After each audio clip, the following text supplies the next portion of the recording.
igikorwa kijanye no gutanguza urubuga rujanye ivyo kwegeranya amadone mu ma ministère cyangwa ico twovuga mu ma institution publique yose y'igihugu kugira ngo dushobore kwegeranya ibijanye no gukoresha ubuhinga bwa none byaba ibikoresho byaba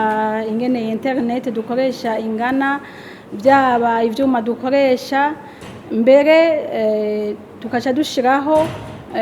n'urubuga kugira ngo umuntu wese yashobore kwiyandikisha yize ivyerekeye ivy'ubuhinga bwa none haba uri ngaha mu gihugu iwacu canke umurundi ari hanze y'igihugu kugira ngo twese dushire inguvu hamwe dushire ubumenyi hamwe kugira ngo tuzoshire mu ngiro wa mugambi wa leta wo gukoresha ubuhinga bwa none mu gihugu cyose no mu bisata byose vya leta. Inyigisho zizobaho abahinga bateguye ayo ma platform izi mbuga bazoza baraca mu bushikiranganji canke mu bisata vya leta kugira ngo baze barafasha abo twokwita aba point focal twari dusanzwe dukorana mu bijanye n'ivyo vya TIC kugira ngo aho bizobagora